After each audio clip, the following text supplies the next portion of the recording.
Buenos días a todos. Y los que ya me conocéis, sabéis que vamos yendo libro por libro, versículo por versículo, y vamos todos a la tercera epístola de Juan.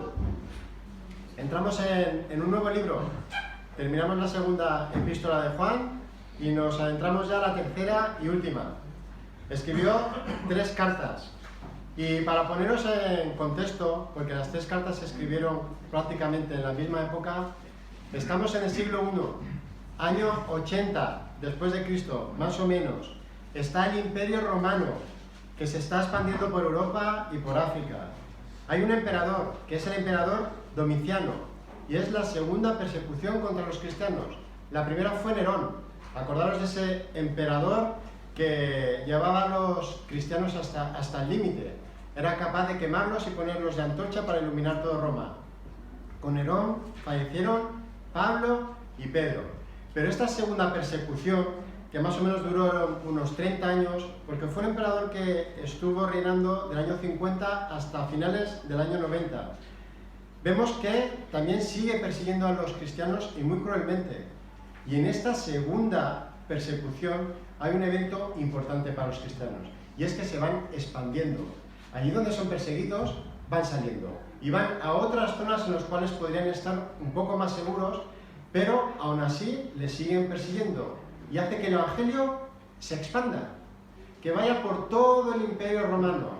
Y es verdad que en tiempos de persecución, cuanto más se expande el Evangelio es en estos momentos, cuando hay opresión. Vimos que en la primera carta iba dirigida a una comunidad grande, y pensamos que era Éfeso porque Juan fue pastor de esa iglesia.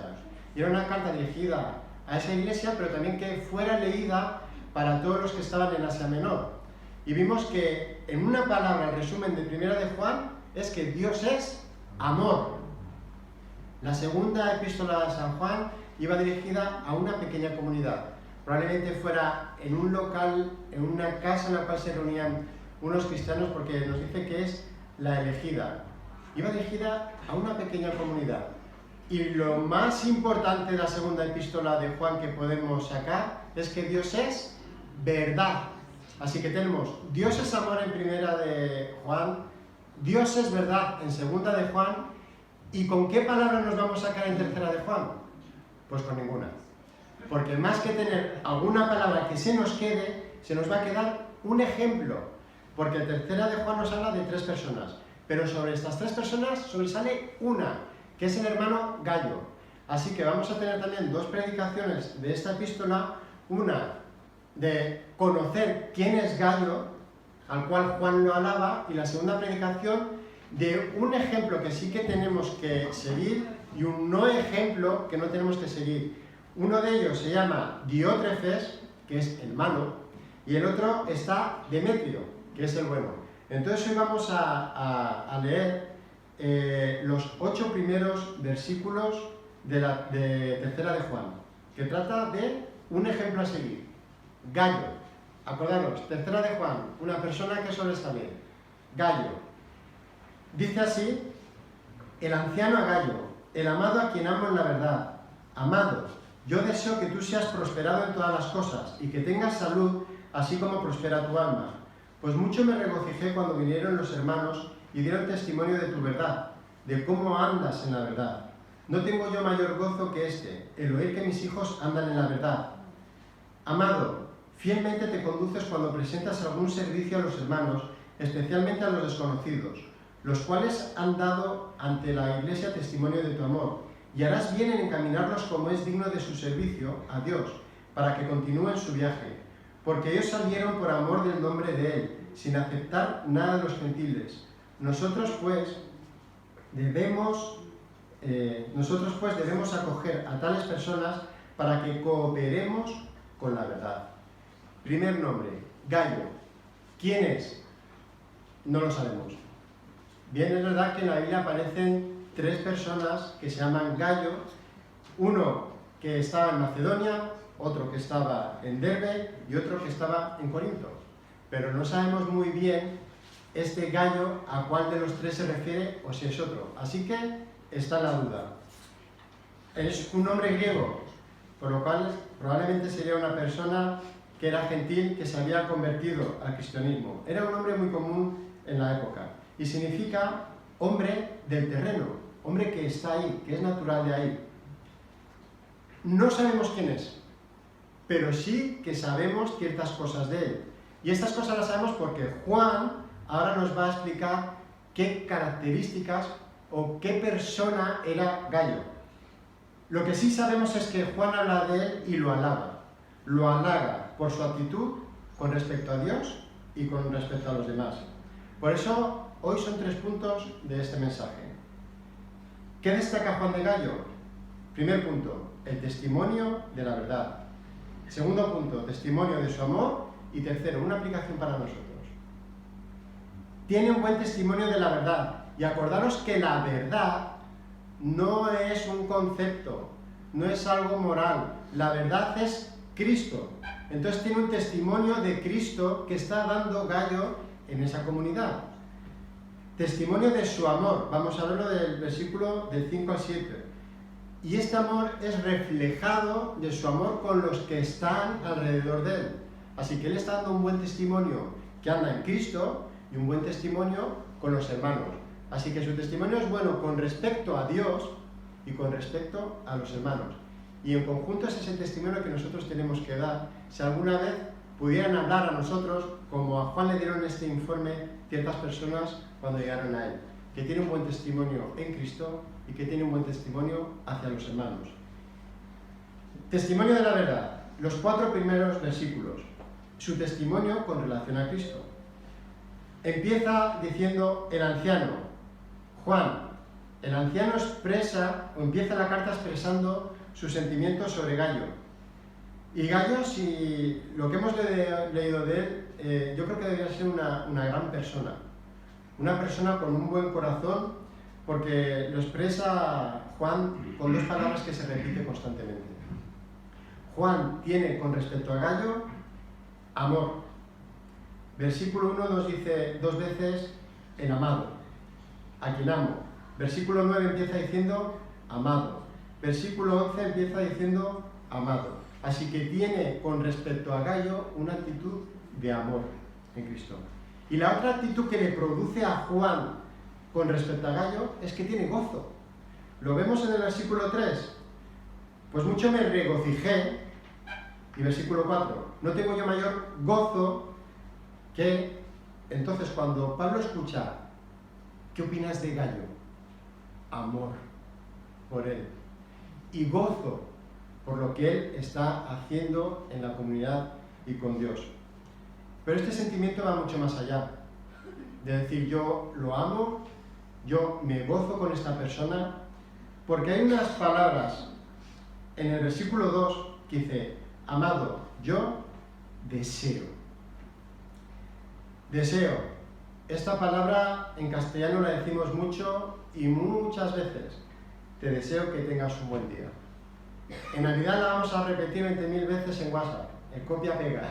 Deseo que tengas un próspero año nuevo. En los cumpleaños, deseo que tengas un año que Dios pueda cumplir las peticiones de tu corazón. Y la decimos tan a la ligera, deseo, que está bien, porque es querer algo bueno para esa persona. Pero aquí, acordaros que el Nuevo Testamento está escrito en griego y tiene muchísima más riqueza que nuestro vocabulario hoy, que usamos una palabra para todo. En esta época había muchas palabras para cosas concretas. Y esta palabra apunta a algo mucho más profundo. Implica orar a Dios por ti. Es decir, lo que está diciendo aquí Juan, le está diciendo, amado, yo quiero, yo deseo, y además voy a hacer algo activo, orar a Dios por ti. No hay nada más bonito en esta vida para un cristiano que un hermano no solamente te digo, te deseo lo mejor, sino que también activamente esté orando por ti. ¿Deseas lo mejor para mí? Pues ora a Dios por mí. Si deseas lo mejor para mí, ora a Dios por mí. Ora a Dios por el hermano. Que un hermano esté en oración orando por otro hermano y te lleve como petición delante del trono de Dios Todopoderoso, eso no tiene palabras. Así que si alguna vez nos deseamos algo, no solamente se trata de palabras, sino que tenemos que hacer algo activo, y es orar por esa persona. Rubén, deseo lo mejor para ti. Él en esa época tendría que saber, quiere lo mejor para mí y está orando por mí. Los cristianos no somos de palabra, somos de acciones que reflejamos lo que el Señor Jesucristo ha hecho por nosotros. Y qué menos que orar por el hermano, porque nosotros muchas veces no llegamos a todo. No podemos estar dando todo aquello que quisiéramos dar, no podemos estar en todas partes que pudiéramos estar, pero sí que tenemos un arma poderosa que es la oración. Así que en oración podemos presentarnos y decir, deseo que te vaya bien. Y aparte, voy a orar por ti.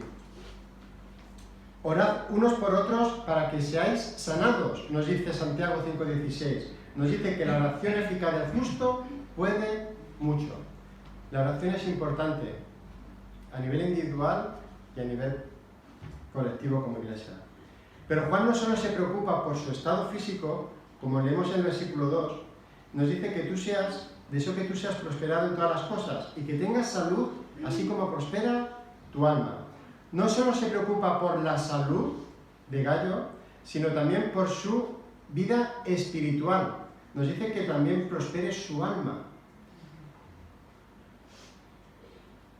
Sigue diciendo, amado, deseo, implica orar a Dios, que tú seas prosperado en todas las cosas. Y otra palabra importante, hemos dicho la palabra desear, pero ahora viene la palabra prosperidad. ¿Por qué lo digo? Porque es una palabra mal interpretada hasta el punto que hoy está el Evangelio de la prosperidad.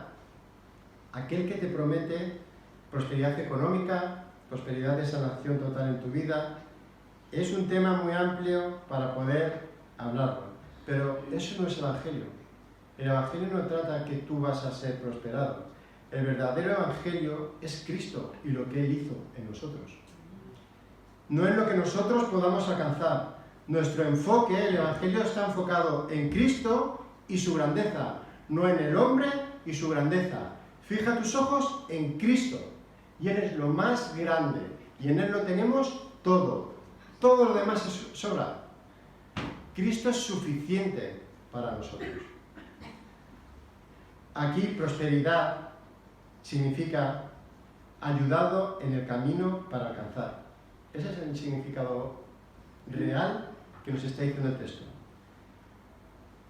En este caso, ayudado en el camino para alcanzar todas las cosas. En verdad, el versículo sería, amado, yo deseo, que implica oración, que tú seas ayudado en el camino en todas las cosas y que tengas salud, así como que tú seas ayudado en el camino de tu alma, que seas ayudado. Hermanos, ¿quién es el único que nos puede ayudar en el camino para poder lograr alcanzar aquello que puede haber en nuestro corazón, aquella persona que puede darnos salud, aquella persona que nuestra alma nos puede ayudar para que vaya bien? ¿Quién es el que nos ayuda en el camino? Cristo. Es Jesucristo quien nos ayuda en el camino para lograr alcanzar lo que los propósitos de Dios tienen en nosotros. Solamente Él puede ayudarnos en este camino que tenemos que andar. Por eso Juan desea a Gallo esto, que Dios te ayude en todo. En tu salud, ayuda física, y en el alma, vida espiritual. Y por cuanto este es mi deseo, voy a orar por ti. Así que vemos Juan cómo se ama tanto a Gallo, que está dispuesto no solamente a escribir una carta personal, porque la verdad que las cartas personales, yo tengo cartas personales que creo que, no sé si han aprendido alguna, pero normalmente se guardan ahí, escondidas en un cajón, y eso prácticamente se olvida, como no hagas una limpieza y la saques 10 años después. Y esta carta es una carta personal, que probablemente la tendría Gallo en su cajón de la mesita diciendo, esto es mío. Pero Dios nos las ha puesto aquí para que veamos que realmente Dios actúa en personas que andan en la verdad, que se sacrifican por las demás, y que realmente Él nos ayuda en nuestro camino y que lo que tenemos que hacer es orar por las personas que están a nuestro alrededor. Oramos como Juan por nuestros hermanos, ya no solo por salud, sino por vida espiritual. Doy fe que los miércoles se ora por la salud, porque es el tema estrella, la salud. ¿Quién no tiene alguna enfermedad? Hoy hay COVID, hay 1000 cosas, 1000 enfermedades, roturas de piernas, todo lo que puedes. De hecho, los hospitales siempre están llenos. Es algo que nunca se vacía. Siempre hay lleno y siempre hay lista de espera. No es algo que se va vaciando. Pero aparte de esta obviedad que necesitamos pedir al Señor tener salud para poder lograr aquello que el Señor demanda, qué importante es nuestra vida espiritual, nuestra alma, que pueda caminar y sea ayudado por el Espíritu Santo. Ora por la vida de nuestro hermano si está pasando por dificultad y su espíritu está decaído. Oremos por la vida espiritual, que podamos crecer en el Señor. Si ha demostrado que Juan tiene amor, ahora dice, Gallo, que aparte de tener amor por ti, lo que tengo es gozo. Se goza en Gallo, porque Gallo es un testimonio vivo de que está en Cristo. Nos dice, versículo 3, la última frase, de cómo andas en la verdad. Acordaros, ¿quién es la verdad? Cristo. Entonces, me regocijo, porque me han dado testimonio de ti, de cómo andas en Cristo. Y se goza. Ver cómo andas en Cristo es para Juan algo que se sale fuera de lo común. Dice que está gozoso. A Juan le llegan estos informes positivos por medio de personas que ven a Gallo cómo refleja el amor a otras personas. Porque este andar en la verdad, que es andar en Cristo, se refleja en el amor hacia otras personas. Yo puedo saber que estás en Cristo en la manera que puedas estar tú reflejando tu amor a los demás. Juan lo ha repetido un montón de veces. ¿Cómo vas a amarme a mí si no amas a tu hermano? ¿Cómo me dices a mí que me amas si tu hermano está pasando necesidad y no estás haciendo nada? Nuestro amor por los demás refleja que realmente amamos a Cristo. Andar en la verdad es vivir una vida donde la verdad cristiana se manifiesta plenamente reflejando el amor de Cristo en tu vida. Versículo 4, para terminar este testimonio de Gallo que está en Cristo, es un versículo que para mí es mi debilidad. Porque ojalá lo pusiéramos cada padre, cada tío, cada abuelo, poner en su corazón y decir como Juan. El versículo lo vamos a leer todos juntos. Versículo 4 dice: no tengo yo mayor gozo que este, el oír que mis hijos andan en la verdad. Mira, el mayor gozo que podemos tener los padres es ver que nuestros hijos andan en la verdad. El mayor, no el gozo, el mayor gozo que un padre puede tener es que María, Sara, Pablo, Ana Paula, Ainara, Rubén, todos nuestros hijos que están aquí anden en Cristo. Y Juan subraya una palabra que sobresale sobre todo: mayor gozo.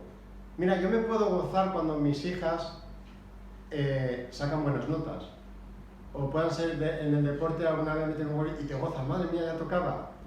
O que puedan hacer cualquier cosa, uno se goza de cuando le van bien las cosas. Pero ¿sabéis qué? Que eso es gozo.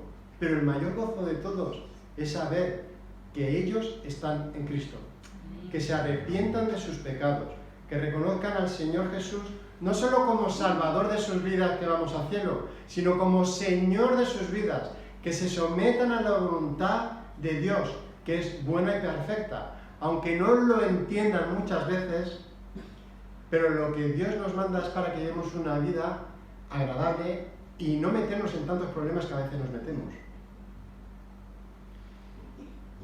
el mayor gozo, humanamente hablando, es que tus hijos estén en los pies de Cristo.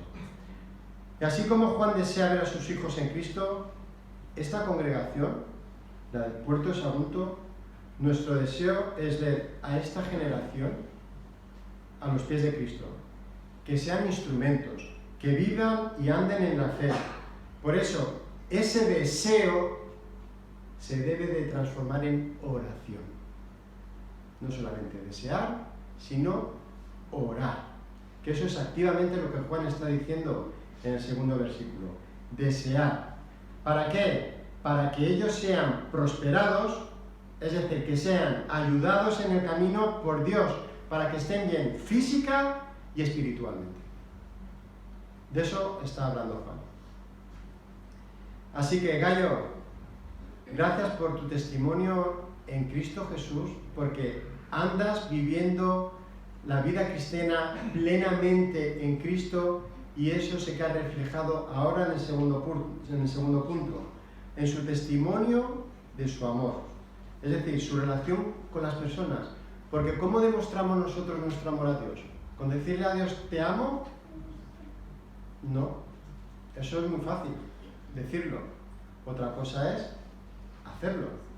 Y Dios nos demanda que tenemos que, ese nuevo mandamiento de amar unos a otros como yo os he amado. Y eso a veces es complicado y nunca vamos a poder amar a las personas si no tenemos a Cristo en nuestra vida. Si tenemos a Cristo, como tenía Gallo, y andan en Cristo, es posible amar a las personas. Porque Jesucristo, aun cuando nosotros éramos pecadores, Él murió por nosotros, por los injustos, por sus enemigos. Entonces nosotros, como ejemplo que tenemos a Jesús, debiéramos hacer lo mismo. Es imposible amar a las personas. ¿Por qué? Porque somos débiles, porque a veces somos pesados, a veces nos pasamos de la raya, a veces somos cansinos, a veces hablamos mal. Pero el Espíritu Santo es quien nos va haciendo crecer para ser iguales a Cristo. Lo seremos cuando nos vayamos con Él, pero aquí dice que el viejo hombre ha muerto y vamos perfeccionándonos poco a poco, vamos de gloria en gloria. No nos podemos quedar quietos, sino que vamos en ese camino de santidad. Y ahora dice, si andas en la verdad, es decir, en Cristo, esto se debe reflejar en la práctica. Y se traduce como una palabra: amor al prójimo, amor al hermano. ¿Cómo reflejamos nuestro amor por Cristo y al prójimo? A través de una palabra: servicio. Versículo 5 nos habla del servicio que hacía Gallo, y era el de la hospitalidad. Pero nos tenemos que poner en el contexto del siglo I, porque a veces vemos hospitalidad como del siglo XXI y pensamos, madre mía, como tengo que meter a alguien en mi casa. Nos habla el siglo I que lo normal, los viajes es que se hacían a pie, o a caballo, y si tenías suerte te das un billete y podías ir en barco a la otra parte del mundo. Las distancias para ir de un lugar a otro eran días. No tenían los medios que tenemos hoy, iban a pie. Hoy en día uno que vive en Bilbao y tiene que predicar a Madrid, no va andando. No le hace falta pararse en Burgos para seguir su viaje. Hoy directamente puedes coger un avión, un coche, un tren y en el mismo día, en 2-3 horas, te presentas en Madrid. Predicas y por la noche probablemente puedas estar en casa. En este siglo I las personas paraban en los hospedajes durante una noche y continuaban su camino. Y en este contexto es donde Gallo era una persona dentro de esa comunidad que era la persona hospitalaria, que recibía en su casa a estas personas. Su servicio dentro de la iglesia, dentro de la comunidad, era recibir a los mensajeros de Cristo. Les proveía de alojamiento, les proveía de comida. Si hacía falta, les daba dinero y si fuera necesario, les acompañaba parte de la ruta para que no se perdiesen. Por eso en el versículo 6 hace como un guiño, dice en el versículo 6, en la mitad, y harás bien en encaminarlo como es digno de su servicio a Dios para que continúen su viaje. Aparte, él podía acompañarlos durante cierta parte del viaje para que no se perdieran. No solamente los encamina, sino que también nos dice el texto que es una ruta, Gallo, espiritualmente, para que no se pierdan de Cristo. Van a estar ahí, en esos mensajeros, te van a decir algo, pero tú encamínales también porque tú eres un ejemplo. Estos mensajeros dependían de la hospitalidad de las personas en este siglo. Se abrieron muchas puertas y estos mensajeros fueron de mucha bendición. En Hebreos 13:2, mirad lo que dice este escritor anónimo a esta comunidad. Hebreos 13:2. No os olvidéis de la hospitalidad, porque por ella algunos, sin saberlo, hospedaron ángeles. Estas personas, ángeles son mensajeros de Dios. Eran personas que iban a hablar y predicar de la palabra de Dios. La bendición que tenían las personas que hospedaban a estos predicadores no tenía comparación. Me acuerdo que, os voy a dar un ejemplo que a mí me sucedió durante tiempo. Hay una persona que quiero muchísimo que se llama David Burr, y él fue presidente de grupos bíblicos universitarios. Vivía en Barcelona y solía bajar siempre por la zona de Alicante hasta Andalucía, y era una persona muy cariñosa, le gustaba estar mucho con la gente. Era una persona mayor, tendrá casi más de 80 años, pero solamente con sentarte a hablar con él y escucharle hablar de Dios y lo sabio que era, y él perfectamente podía coger un tren y hacer la ruta directamente hasta Almería.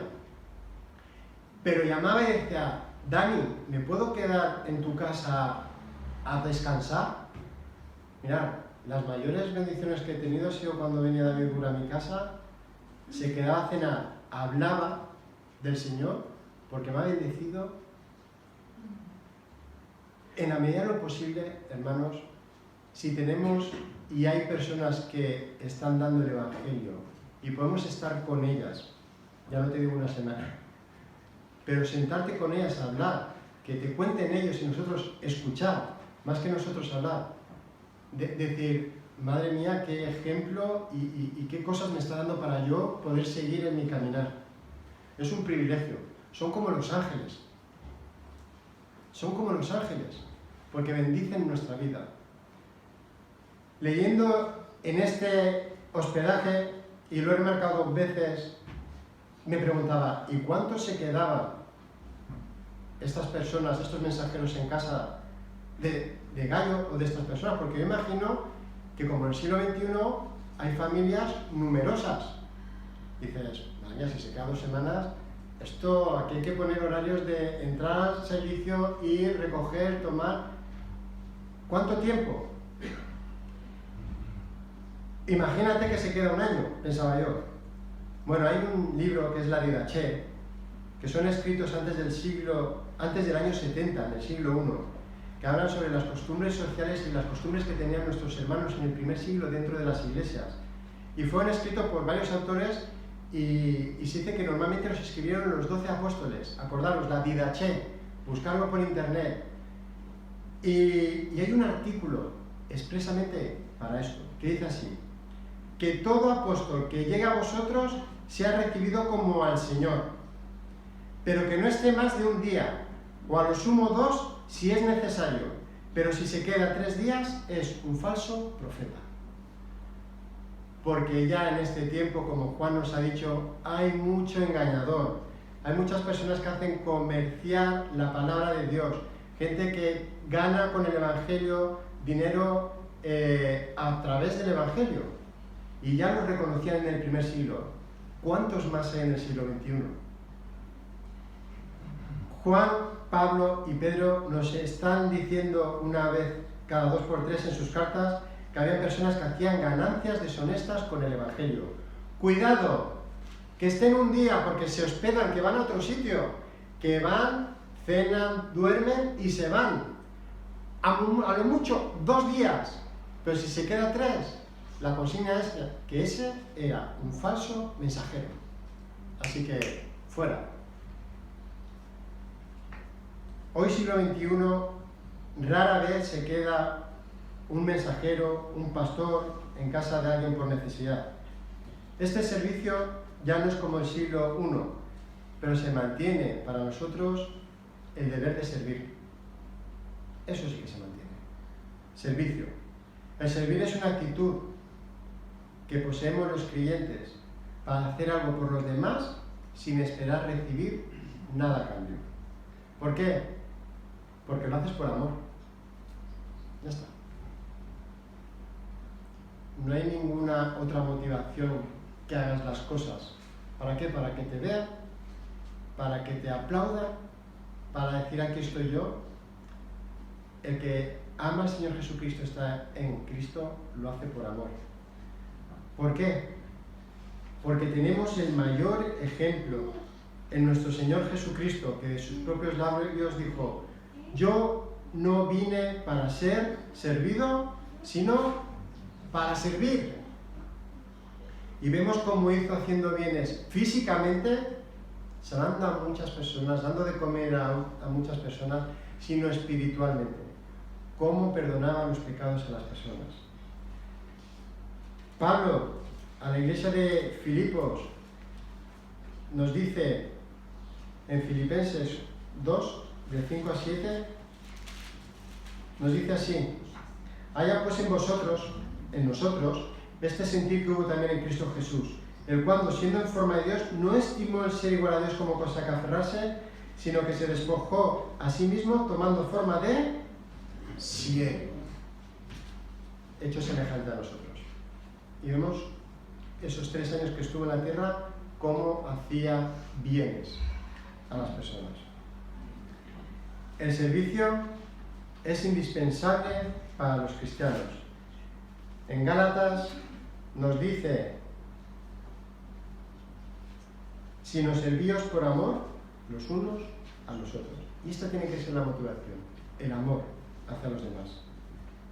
Si hemos nacido de nuevo, si andamos en Cristo, somos siervos y como tales debemos servir. Versículos 6 y 7 dice que estos versículos, ¿por qué lo hacía el dar el mensaje a los demás? Lo pone en el versículo 6. Han dado a la iglesia testimonio de tu amor. Y harás bien en encaminarlos como es digno de su servicio a Dios, para que continúen en su servicio, en su viaje. Estos mensajeros lo hacen por amor a Cristo. Dan a conocer el nombre del Salvador, de Jesucristo. Son personas que trabajan activamente en el reino. Estos mensajeros nos dicen en el versículo 7, les dicen que no acepten dinero de los paganos, ¿no? Dice de los gentiles. ¿Por qué? Los gentiles en esa época eran considerados paganos, que no conocían al Señor, que estaban fuera. Personas que nunca han oído hablar de Dios y porque podrían pensar que predicaban por ganancias monetarias. Por eso Juan dice que les deben ayudar la iglesia. Y esto muchas veces ocurre, incluso dentro de las iglesias. Los mensajeros activamente están para servir al Señor. Y debemos de colaborar nosotros cuando lo necesiten.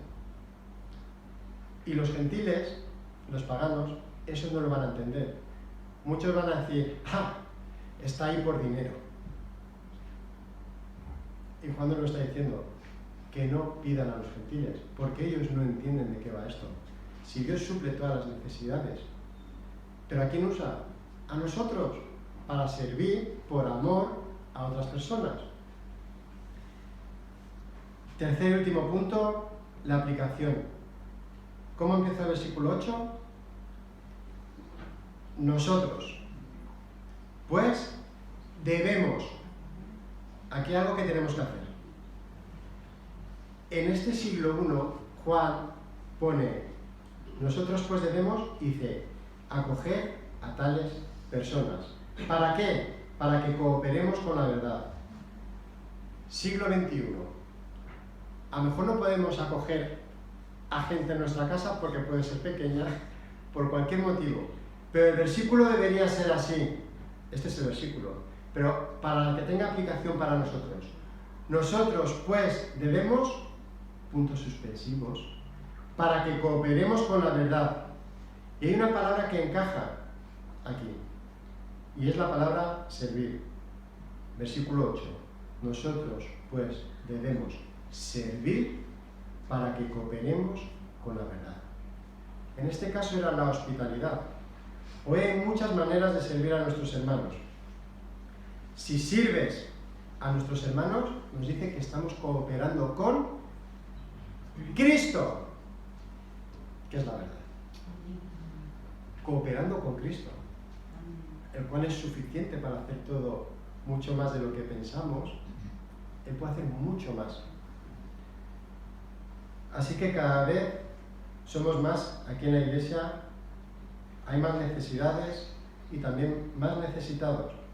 Por eso Juan alaba a Gayo por su amor, por su entrega, por estar en Cristo, y colabora con los que necesitan. Así que sirve, ayuda, coopera. Porque sabéis que cuando nos presentemos delante del Señor va a tener una conversación con nosotros. Y para terminar quiero que vayamos a Mateo 25, del 35 al 40, y con esto terminamos. Mateo 25, 35 al 40.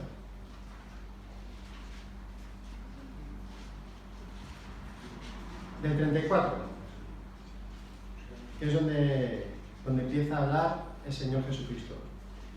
Entonces el rey dirá a los de su derecha: venid, benditos de mi Padre, heredad el reino preparado para vosotros desde la fundación del mundo. Y mirad lo que dice ahora. Porque tuve hambre, ¿y qué hicieron? Me disteis de comer. Tuve sed y me disteis de beber. Fui forastero y me recogisteis. Estuve desnudo y me cubristeis. Enfermo y me visitasteis. En la cárcel y vinisteis a mí. Entonces los justos responderán diciendo: Señor, ¿cuándo te vimos hambriento y te sustentamos, o sediento y te dimos de beber? ¿Y cuándo te vimos forastero y te recogimos, o desnudo y te cubrimos? ¿O cuándo te vimos enfermo o en la cárcel y vinimos a ti? Y respondiendo el rey les dirá: de cierto os digo que en cuanto lo hicisteis a uno de estos mis hermanos más pequeños, a mí lo hicisteis. El Señor Jesús les está diciendo: mirad, si lo hacéis a uno de estos mis hermanos, y recordad que el Señor Jesucristo es nuestro hermano mayor. Nosotros somos los hermanos pequeños. Por cuanto a uno le hicisteis esto, a mí me lo estáis haciendo. Y aquí pone una palabra, cuando la leo dice: vinisteis a visitarme en la cárcel, como hablando en primera persona Jesús. Jesús nunca está en la cárcel. Pero se está poniendo en el lugar en el cual hay muchas personas que han conocido al Señor Jesucristo en la cárcel. Y dice: y me visitasteis. Hermanos, tenemos aquí un servicio mucho más amplio que la hospitalidad. Dar de comer, dar de beber, dar ropa, visitar a los enfermos, visitar a los que están en la cárcel, y podemos poner muchísimas más cosas que haya en nuestro corazón. Por eso, nosotros, como dice el versículo 8, pues debemos servir para que cooperemos con Cristo. Que el Señor nos bendiga. Amén.